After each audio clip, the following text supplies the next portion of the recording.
Hello everyone, welcome to the another lecture. तो आज के लेक्चर में हम बात करेंगे मैनेजमेंट की। हाइपर लिपिडेमिया का या फिर डिसलिपिडेमिया का हम मैनेजमेंट देखेंगे कि हम इसको कैसे मैनेज कर सकते हैं। हमने लास्ट क्लास में उसका पैथोफिजियोलॉजी डिस्कस किया था, क्लिनिकल प्रेजेंटेशंस डिस्कस करे थे और उसका डायग्नोसिस डिस्कस किया था कि हम क्लिनिकली कैसे चीजों को डायग्नोज कर सकते हैं। तो उसके कंटिन्यूएशन में आज हम लोग देखेंगे कि डिसलिपिडेमिया अगर किसी को हो जाता है, अगर किसी का कोलेस्ट्रॉल लेवल बढ़ जाता है, तो हम उसको कैसे चीजों को मैनेज करते हैं। तो हम धीरे धीरे करके उस चीज को आज के क्लास में समझेंगे। आज का क्लास हम बहुत ही सिंपल और सरल रखने वाले हैं ताकि आपको चीजें बहुत समझ में आए। और एक बार हम अगर ये डिसलिपिडेमिया को मैनेज करना सीख जाए तो फिर बाकी कार्डियोवैस्कुलर डिजीज को भी मैनेज करना काफी आसान हो जाता है, क्योंकि जो ये डिसलिपिडेमिक थेरेपी रहती है, ये जो कोलेस्ट्रॉल को कम करने के लिए दी जाती है, ये जनरली सारे ही कार्डियोवैस्कुलर इवेंट में दी जाती है, क्योंकि ये एक फंडामेंटल कल्प्रिट माना जाता है कार्डियोवैस्कुलर डिजीज के लिए। हैविंग सेड दैट, तो let's go to the management portion. तो हमारे मैनेजमेंट में as in all the cardiovascular disorders जो अपने नॉन फार्माकोलॉजिकल मैनेजमेंट रहते हैं वो ऑलमोस्ट सेम रहते हैं। लाइफ स्टाइल मॉडिफाई करना, लाइफ स्टाइल मॉडिफाई में जैसे डाइट को ध्यान देना, हमने डैश डाइट की बात करी थी। फ्रूट्स वेजिटेबल को इनकॉर्पोरेट करना, ज्यादा से ज्यादा प्रोटीन को, मिनरल्स को, वाइटामिन को इनकॉर्पोरेट करना, और जो एकदम कार्ब और हाई फैटी फूड रहते हैं, ट्रांस फैट कंटेनिंग फूड रहते हैं, उनको अवॉइड करना। फिर लाइफ स्टाइल मॉडिफिकेशन में हमने एक्सरसाइज की बातें भी करी थी। तो वेट रिडक्शन, बीएमआई मैनेजमेंट करना, वो सारी चीजें इसमें भी लागू होती हैं।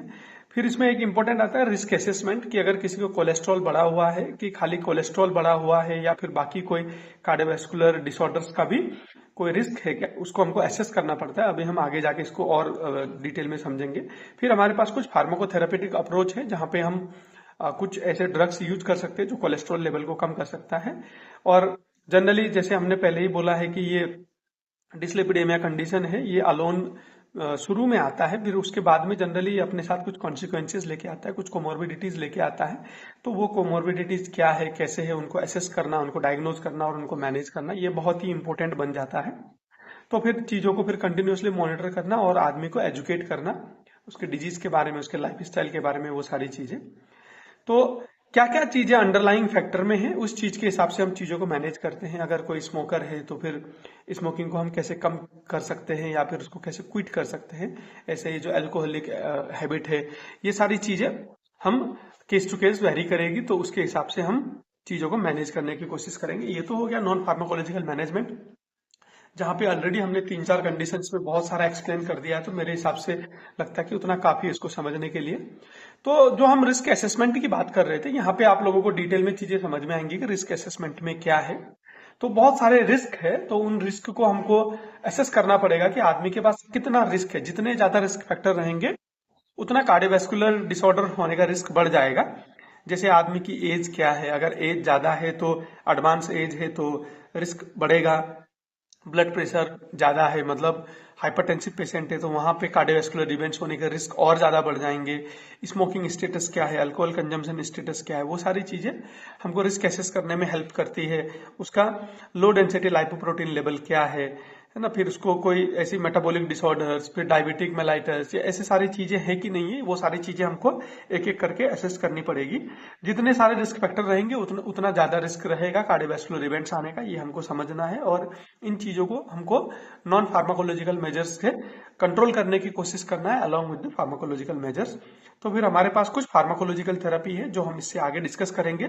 यहाँ पे कुछ पॉइंट्स हैं जो ये काउंसलिंग में भी इंपॉर्टेंट हो सकती है और नॉन फार्माकोलॉजिकल, जैसे सेचुरेटेड या ट्रांस फैट को कम करना है ना, फिर फाइबर कंटेंट बढ़ाना खाने में, डैश डाइट अप्रोच करना, होल ग्रेन्स, नट्स, ऐसे चीजें, यहाँ से हेल्थी फैट लेना रादर देन ट्रांस फैट, है ना। फिर नट्स को खाना, जैसे आलमंड्स रहता है अपना, पीनट्स रहते हैं, ऐसे सारे नट्स को खाना। फिर अगर आदमी नॉनवेज है, उसको अगर नॉनवेज चलता है तो कंपेयर टू दी मटन और एनी अदर रेड मीट, तो फिश बेटर ऑप्शन है, या फिर व्हाइट मीट बेटर ऑप्शन है। तो फ्रूट और वेजिटेबल्स का इंटेक अपने डेली डाइट में बढ़ाना, है ना। रेड मीट को कट ऑफ करना, है ना, जैसे कोई मटन खाता है, कोई पॉर्क खाता है, बफ, बीफ, ये सारे जो चीजें रहते हैं उनको कट करना। और जो भी रिफाइंड कार्ब्स है उसको कम करना। रिफाइंड कार्ब में सबसे ज्यादा खाने वाला इंडिया में अगर आप देखोगे तो नूडल्स है ना, चाइनीज के नाम से मार्केट में बहुत ज्यादा फेमस मिलते हैं, अपना मैक्रोनी, पास्ता, और जितने भी पैकेज्ड कार्बोहाइड्रेट्स रहते हैं वो जनरली हमारे बॉडी के लिए बहुत ही हार्मफुल रहते हैं। तो ऐसी चीजों को हमको छोड़ना चाहिए, अगर पॉसिबल नहीं है तो कम से कम अपने खाने में इसको यूज करना चाहिए। तो जो हम फार्माकोलॉजिकल मैनेजमेंट की बातें कर रहे थे, ये सारा कोर है हमारा डिस्लिपिडेमिया को मैनेज करने का। तो जो फार्माकोलॉजी में हमारा जो पहला क्लास आता है वो आता है स्टेटिन। इसको इसको हमको एकदम रटना पड़ेगा, इसका कोई ऑप्शन नहीं, क्योंकि जो ये स्टेटिन है ये one of the most widely dyslipidemic agent है। इसको हमने पहले भी पढ़ा हुआ है, बाकी कार्डियोवैस्कुलर डिसऑर्डर्स में हमने इसकी बात करी थी, आईएसडी में बात करी थी, मायोकार्डियल इन्फार्क्शन में बात करी थी। कैसे काम करता है ये, एचएमजी कोए रिडक्टेज एंजाइम को ब्लॉक कर देता है, इसीलिए इसको इनहिबिटर बोला जाता है। तो ये जो अपना बॉडी का एक नॉर्मल कोलेस्ट्रॉल सिंथेसिस पाथवे रहता है, जहां से अपना एलडीएल प्रोडक्शन रहता है या फिर टोटल कोलेस्ट्रॉल अपना जो प्रोडक्शन होता है उसको ये कम कर देता है। ये डिस्लिपिडेमिया के मैनेजमेंट में ड्रग ऑफ चॉइस से जाना जाता है, ये एकदम सा इंपॉर्टेंट कंपाउंड है। इसमें कुछ एग्जाम्पल्स है, जैसे अटोरवास्टाटिन हो गया, रोजुवास्टाटिन हो गया, सिम्वास्टाटिन हो गया। तो अटोरवास्टाटिन हम 10 से लेके 80 mg पर डे तक दे सकते हैं, रोजुवास्टाटिन 5 से लेके 40 mg पर डे में दे सकते हैं, और सिम्वास्टाटिन 20 से लेके 40 mg पर डे में दे सकते हैं। जैसे मायोकार्डियल इन्फार्क्शन हो गया, इस्केमिक हार्ट डिजीज हो गया, जहां पे हमको बोलस डोज देना है तो वहां पे हम 40-80 हाई डोजेज भी दे सकते हैं। और मेंटेनेंस डोज में देना है या फिर माइल्ड टू मॉडरेट लिपिड बढ़ा हुआ है, एलडीएल बढ़ा हुआ है, तो ऐसे में हम 10 mg 20 mg में दे सकते हैं। हमने पहले ही डिस्कस किया है कि इसको हम जनरली ओडी डोज में देते हैं और शाम के टाइम को देते हैं, ताकि जो इसके एडवर्स ड्रग रिएक्शन है उसको हम काउंटर कर सके। तो ये कैसे काम करता है, इट इनहिबिट द एचएमजी कोए रिडक्टेज एंजाइम, तो जो अपना कोलेस्ट्रॉल सिंथेसिस को कम करता है। इसके एडिशन में ये क्या करता है ना, जो अपना हेपाटिक सिस्टम है जो कोलेस्ट्रॉल को बढ़ावा देता है उसको भी ये कम करता है, लिवर में जाके भी इसको भी कम करता है। और जो ये एलडीएल रिसेप्टर है इसके एक्सप्रेशन को बढ़ा देता है। ये ऐसे समझते हैं हम इसको कि ये जो एलडीएल है ना, ये जो एलडीएल हमारे ब्लड वेसल्स में जाता है और ब्लड वेसल्स में एक्यूमुलेट होकर बैठ जाता है, ये फिर ब्लड वेसल्स को ऑब्स्ट्रक्ट करना चालू करता है। मीन टाइम अपना जो एचडीएल है, हाई डेंसिटी लिपोप्रोटीन है, वो भी इस वेसल में जाता है और वो पकड़ पकड़ के एलडीएल को लिवर में लेके आता है। तो लिवर में लेके आने के बाद क्या होता है ना कि जो लिवर के एलडीएल रिसेप्टर होते हैं वो इस एलडीएल को पकड़ते हैं और उसको डिस्ट्रॉय कर देते हैं, इसको डिसआर्म कर देते हैं। तो ये जो रिसेप्टर है, इसको डिसआर्म करने वाले रिसेप्टर, इसको भी बढ़ाता है कौन, स्टेटिन। ठीक है, और एलडीएल क्लियरेंस हो जाता है इसकी वजह से, तो एलडीएल क्लियरेंस ऑब्वियसली बढ़ेगा।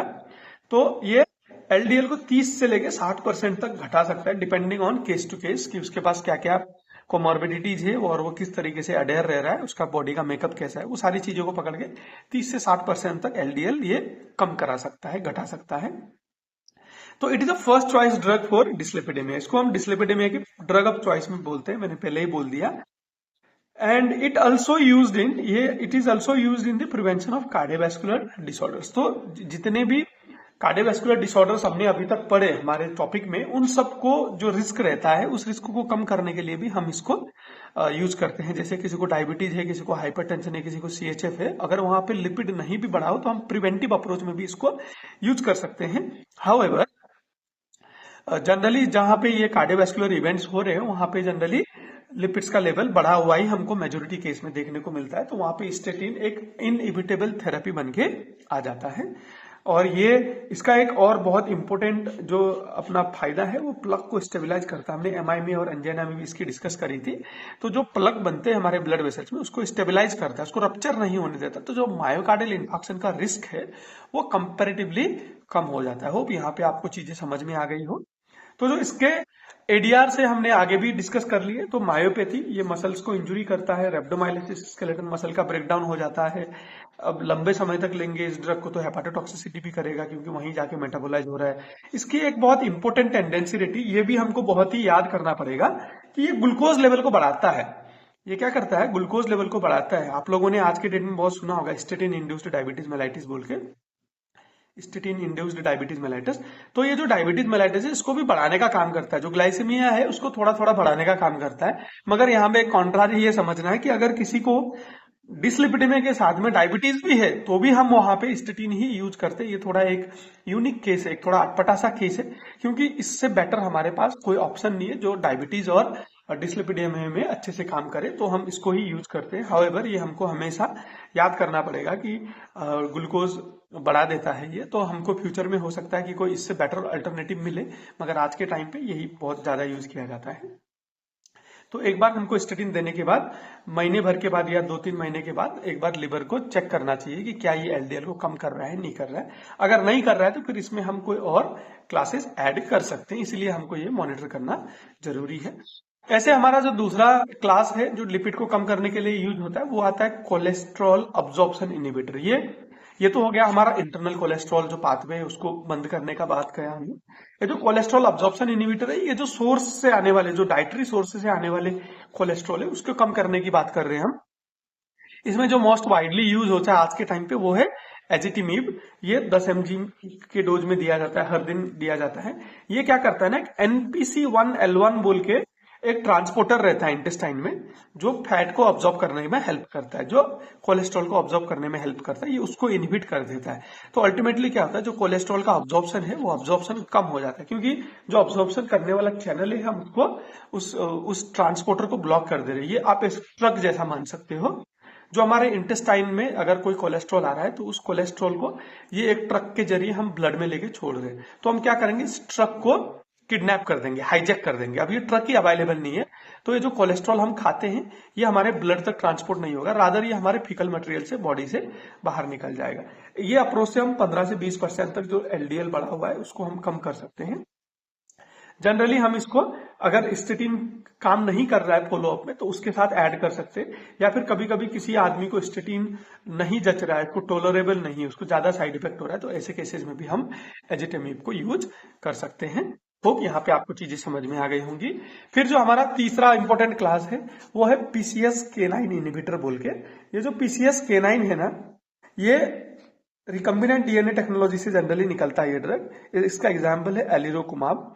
जैसे ये 75 से 150 mg सबक्यूटेनियस रूट से दिया जाता है और हर 2-2 हफ्ते में हम इसको एक इंजेक्शन देते हैं। ये काफी नया ड्रग है, अभी मार्केट में आया है और इसको एज अ रेवोल्यूशन भी लोग बता रहे हैं कि ये बहुत अच्छा है, अच्छा काम करेगा।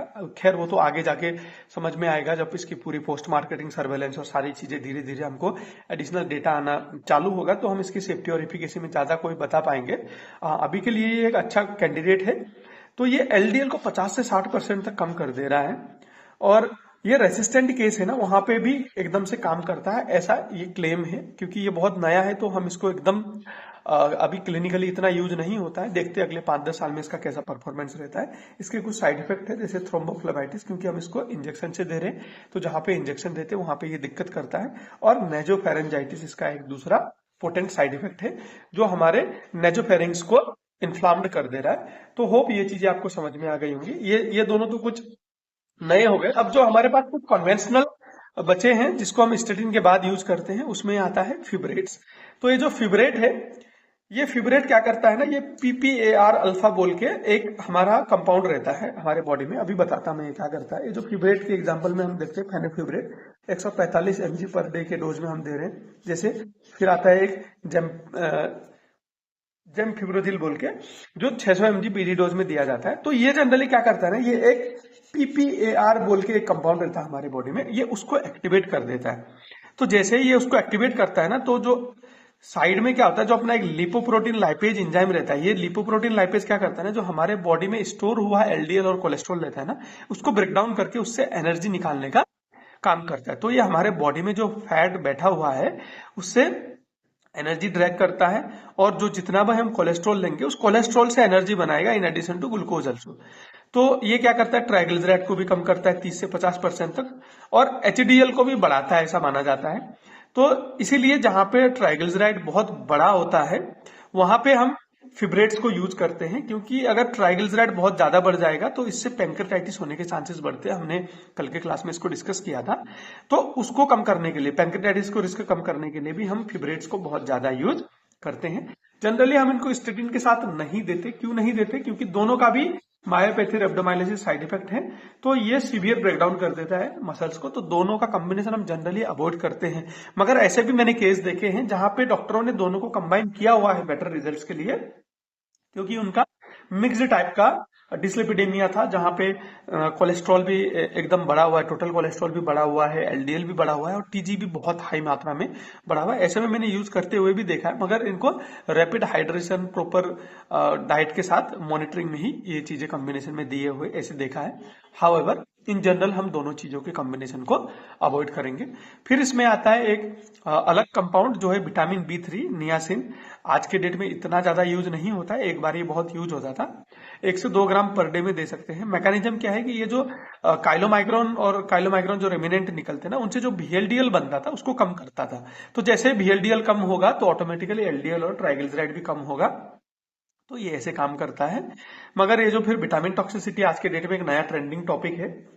अगर हम रेगुलरली विटामिन B3 को ले रहे हैं तो ये हाइपर वाइटामिनोसिस कर सकता है, तो आज के डेट में इसको हम इतना ज्यादा प्रिफर नहीं कर रहे हैं।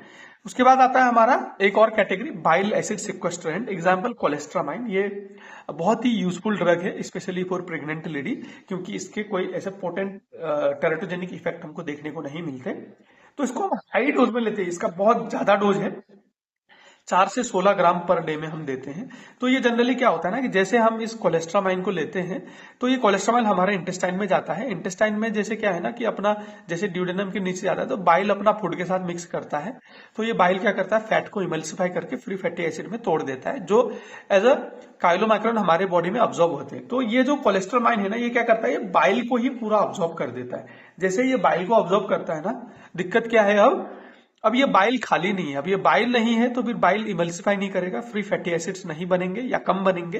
तो वो जो फ्री फैटी एसिड्स है, मतलब वो काइलोमाइक्रोन जो हमारे बॉडी में जा रहे हैं वो कम जा रहे हैं, अल्टीमेटली VLDL कम जा रहा है तो LDL भी कम बनेगा और अल्टीमेटली जो अपना LDL का लेवल है वो कम होता है। इसको हम प्रेगनेंसी में बहुत ज्यादा यूज करते हैं, ये हमको एकदम से याद करना है, क्योंकि प्रेगनेंसी में जितने भी अपने बाकी के एंटीलिपिडेमिक ड्रग है, ये डिसलिपिडेमिक ड्रग है, ये इसका एकदम से हार्मफुल इफेक्ट रहता है, ये टेराटोजेनिक रहते हैं। स्टेटिन्स तो हम देते नहीं, तो हमारे पास कुछ कम ऑप्शन बचते हैं, जिसमें से सबसे कॉमन है cholestyramine, bile acid sequestrant drug. फिर आता है कुछ और एग्जांपल, जैसे ओमेगा 3 फैटी एसिड्स। ये भी बहुत ट्रेंडिंग है आज के डेट में, लोग इसको एज ए सप्लीमेंट बहुत ज्यादा लेने की कोशिश कर रहे हैं। हाउएवर एडिशनल सप्लीमेंट लेना is always not a good choice. इसको हम डाइट में इन्वॉल्व करना चालू करेंगे तो जितने भी हमारे पास सीड्स रहते हैं, जैसा अपना लिनसीड रहता है, या फिर बाकी के जो हमारे सीड्स रहते हैं, अपने पंपकिन सीड्स रहते हैं, सनफ्लावर सीड्स रहते हैं, या फिर कुछ सी वाटर फिश रहते हैं, उसमें ओमेगा 3 फैटी एसिड भरपूर मात्रा में मिलता है। तो इन चीजों को हम अपने फूड में इंक्लूड कर सकते हैं ताकि ओमेगा 3 फैटी एसिड मिले। और ये ओमेगा 3 फैटी एसिड क्या है कि ये LDL को मैनेज करने में हेल्प करता है, ओवरऑल सारे कोलेस्ट्रॉल प्रोफाइल को इंप्रूव करता है। इन एडिशन टू दैट इसकी कोई प्रिपरेशन भी मार्केट में मिलती है, इसको यूज किया जाता है अगर किसी में एकदम से कम है। हाउएवर हम डाइट से ही इसको ज्यादा इंकरेज करेंगे। वो है आइकोसापेंट इथाइल बोल के 2 ग्राम दिन में 2 टाइम हम ऐसे ले सकते हैं। तो ये तो हो गए कुछ क्लासेस जो हम डिस्कस कर रहे थे एंटी लिपिडेमिक क्लास में। जैसे हमने इसमें एक बार हम फिर से देखेंगे कि स्टेटिन पहला क्लास हो गया, फिर उसके बाद कोलेस्ट्रॉल अब्जॉर्प्शन इनहिबिटर लाइक एजेटिमिब दूसरा हो गया, PCSK9 इनहिबिटर तीसरा हो गया, फिर फिवरेट्स चौथा हो गया, नियासिन पांचवा हो गया, उसके बाद बाइल एसिड सिक्वेस्ट्रेंट छठवां हो गया और ओमेगा 3 फैटी एसिड ये सातवां हो गया। तो हम इनको क्लिनिकली कैसे सिलेक्ट करेंगे, ये भी बहुत इंपॉर्टेंट है हॉस्पिटल में। अब इतने ऑप्शन है तो डॉक्टर कैसे इनको सिलेक्ट करते हैं, वो चीजें हम यहाँ पे डिस्कस करने वाले हैं। अगर किसी को खाली LDL बढ़ा है और बाकी सारा प्रोफाइल नॉर्मल है तो statin is drug of choice, कोई डाउट नहीं इसमें। अगर ये बहुत ज्यादा बड़ा है, स्टेटिन से नहीं होगा, तो हम इसमें एजिटिमिब को ऐड कर देंगे। मॉडरेट टू हाई जो अपना LDL बढ़ा हुआ है उसको कंट्रोल कर लेगा। एकदम सीवियर लेवल में बढ़ा हुआ है 280-300 के आसपास है, तो वहां पे हम फिर PCSK9 भी यूज करेंगे सीवियर केसेस में। अगर आइसोलेटेड ट्राइग्लिसराइड बढ़ा है तो हमने अभी डिस्कस किया कि हम फिवरेट को बहुत ज्यादा यूज करते हैं। अगर इससे कंट्रोल नहीं हो रहा है तो फिर हम स्टेटिन इसमें ऐड करेंगे, मगर इसमें क्लोज मॉनिटरिंग करने की जरूरत है क्योंकि दोनों का भी साइड इफेक्ट एक ही है। फिर आता है मिक्स्ड टाइप का स्टेटिन और फाइब्रेट। फिर से हम यहाँ पे क्लोज मॉनिटरिंग करेंगे क्योंकि मायोपैथी होने के चांसेस बहुत ज्यादा है, तो हम उसको प्रॉपर हाइड्रेशन दे देंगे, प्रॉपर हाइड्रेशन देंगे। फिर उसके बाद आता है डायबिटीज मेलाइटिस के साथ अगर है तो स्टेटिन रिकमेंडेड है। मैंने पहले ही बताया था कि स्टेटिन लिपिड के साथ साथ क्या बोलते हैं अपना ग्लूकोज लेवल को बढ़ाता है, लिपिड को तो कंट्रोल करता है मगर ग्लूकोज को बढ़ाता है। फिर भी हमारे पास ऐसा कोई अल्टरनेटिव नहीं है कि हम स्टेटिन को रिप्लेस कर सके, तो आगे जाके शायद कुछ अच्छा मिले, अभी के लिए हम स्टेटिन को ही यूज करते हैं। अगर हाइपरटेंशन आया है डिसलिपिडेमिया के साथ में तो हम हाइपरटेंशन को कंट्रोल करने के लिए एस इनहिबिटर यूज करते हैं और इसके साथ हम स्टेटिन को यूज करते हैं। तो हम देख सकते हैं स्टेटिन ऑलमोस्ट सारी जगह में ही यूज हो रहा है, इसीलिए ये ड्रग ऑफ चॉइस माना जाता है डिसलिपिडेमिया के लिए। अगर फिर मेटाबॉलिक सिंड्रोम है और ओबेसिटी है, किडनी फेल का सिचुएशन है, ऐसा सिचुएशन है तो वहां पे हम स्टेटिन को ही प्रीफर करते हैं। प्रेगनेंसी है तो स्टेटिन के लिए हम बिग रेड देंगे, हम स्टेटिन को एकदम से अवॉइड करते हैं। स्टेटिन की सेफ्टी प्रेगनेंसी में बहुत ही कम है, तो वहां पे हमारे पास जो अच्छा ऑप्शन है वो है बाइल एसिड सिक्वेस्टरेंट, जिसको हम कोलेस्ट्रामाइन के नाम से जानते हैं। तो ये जो कोलेस्ट्रामाइन है ये बहुत ही अच्छा काम करता है बाइल एसिड सिक्वेस्टर करने में। तो प्रेगनेंसी में हम इसको वाइडली यूज करते हैं और इसको यूज करना चाहिए, क्योंकि इसके प्रेगनेंसी रिलेटेड कोई भी साइड इफेक्ट अभी तक हमको देखने को नहीं मिले हैं। तो ये तो हो गया अपना क्लिनिकल अप्रोच हो गया कि हम कैसे मैनेज करेंगे। तो एक दो हम इसमें लगे हाथ केस भी देख लेते हैं ताकि हमको चीजें समझने में आसानी हो जाए। तो ये पहला केस है कि a 52-year-old male businessman appeared in a hospital with the complaint of chest pain on exertion relieved by rest। तो वो कुछ भी काम कर रहा है तो एक्सर्शन में उसको चेस्ट पेन हो रहा है, relieved by rest. He had a history of smoking and sedentary lifestyle. Obviously businessman है, बनिया है, लाला है, तो ऐसे में क्या होगा कि वो सेडेंटरी लाइफस्टाइल ज्यादा है, दिन भर उसको दुकान में बैठना है, ऐसा है। तो his family history revealed the death of father with MI at the age of 63। जब उनके पिताजी 63 ईयर्स के थे तो वो टाइम पे उनको एमआई का अटैक आया था और उनकी उसी में डेथ हो गई थी, ऐसा है। तो ये जो बिजनेसमैन साहब है हमारे, इनका बीएमआई जो है वो 30 kg पर मीटर स्क्वायर है। उनका बीपीबी एलिवेटेड है, 150-90 mmHg है। ईसीजी में टी वेव इन्वर्जन देखने को मिलना है। और इनका अगर लिपिड प्रोफाइल देखेंगे तो टोटल कोलेस्ट्रॉल बढ़ा हुआ है, एलडीएल भी बहुत बढ़ा हुआ है, एचडीएल एकदम से कम है, ट्राइग्लिसराइड ठीक ठाक लेवल पे है, फिर भी एफबीएस बॉर्डरलाइन हाई है, HbA1c भी इनको डायबिटिक दिखा रहा है, अर्ली डायबिटिक दिखा रहा है, डायबिटीज हो चुका है 6.9% मतलब। तो ये जो हमारा ओवरऑल केस है, सेडेंटरी लाइफस्टाइल है, स्मोकिंग करते हैं, अल्कोहल का कोई भी इंफॉर्मेशन हमको नहीं दिया गया है, फैमिली हिस्ट्री भी है, उनके पिताजी को मायोकार्डियल इन्फार्क्शन था, उनका BMI, he is the obese person, तो उनका बीपी भी हाई है और ईसीजी में टी वेव इन्वर्जन देखने को मिला है। तो जो इनका टोटल कोलेस्ट्रॉल है वो भी बढ़ा हुआ है, एलडीएल भी बढ़ा हुआ है, एचडीएल भी बढ़ा हुआ है, टीजी ऑलमोस्ट बॉर्डर लाइन पे है, एफबीएस बॉर्डर लाइन पे है, HbA1c बढ़ा हुआ है। तो ये डायबिटीज भी बता रहा है, हाइपरटेंसिव भी बता रहा है आदमी को, और डिसलिपिडेमिक भी है। और यहाँ पे जो इनकी कंप्लेन है और हमारा जो ईसीजी चेंजेस देखने को आया है, तो इसके हिसाब से ये एंजाइना पेक्टोरिस हो सकता है, ये एंजाइना पेक्टोरिस हो सकता है। यहाँ पे हमको डायग्नोसिस बताया है कि पहला डायग्नोसिस तो यहाँ पे अपना क्या बोलते हाइपरटेंशन है आदमी को, ठीक है, फिर उसके बाद डायबिटीज है, फिर इनका तीसरा डायग्नोसिस जो है अपना वो है डिसलिपिडेमिया है, क्योंकि लिपिड प्रोफाइल भी बढ़ी हुई है, डिसलिपिडेमिया। और ये जो अभी सिचुएशन होके आया है ये एंजाइना पेक्टोरिस हो सकता है, और या फिर क्या हो सकता है, ये मायोकार्डियल इंफार्क्शन भी हो सकता है। अब इन दोनों को रूल आउट करने के लिए हमको क्या करना पड़ेगा, अगर हम ये नाइट्रेट से रिलीफ हो रहा है तो हम देखेंगे कि यस एंजाइना है। अगर नाइट्रेट से रिलीफ नहीं हो रहा है तो हमको डाउट आएगा कि ये एमआई है। फिर हम क्या करेंगे, इसमें से हम क्या करेंगे, कार्डियक बायोमार्कर को चेक करेंगे, ठीक है, ये कंफर्मेशन कर देगा। अगर मार्कर्स बढ़े हुए हैं तो हम उसको एमआई बोलेंगे, अगर मार्कर्स नहीं बढ़े हुए हैं, नॉर्मल है, तो हम उसको एंजाइना में रख देंगे, क्योंकि चेस्ट पेन तो होके आया है, एंजाइना तो है। तो यहाँ पे लिपिड की क्या प्रोफाइल है, लिपिड बढ़ा हुआ है, और ये प्रोबेबल रिस्क भी हो सकता है ना कि एंजाइना और एमआई इसको आ रहा है, तो ये सब लिपिड का खेल भी हो सकता है। तो लिपिड को हमको एकदम से कंट्रोल करना जरूरी है। हाँ, आदमी को डायबिटीज भी दिख रहा है, एफबीएस हालांकि बॉर्डर लाइन पे है, मगर HbA1c जो है वो बढ़ा हुआ है, तो डायबिटीज है। तो यहाँ पे डायबिटीज को भी हमको मैनेज करना होगा, इसको भी कंट्रोल करना होगा।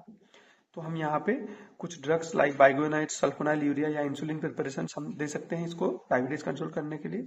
हाइपरटेंशन, यस हाइपरटेंशन भी देखने को मिल रहा है, तो हम यहाँ पे उसको हफ्ते भर बाद फॉलोअप में बुला के अगर वहां पे भी उनको बीपी बढ़ा हुआ दिखता है तो हम कुछ एंटी हाइपरटेंसिव ड्रग्स इसमें यूज कर सकते हैं, क्योंकि इनको डायबिटीज भी है, हाइपरटेंशन भी और डिस्लिपिडेमिया भी है। तो यहाँ पे हम एस इनहिबिटर को ड्रग ऑफ चॉइस बना सकते हैं, followed by calcium channel blockers.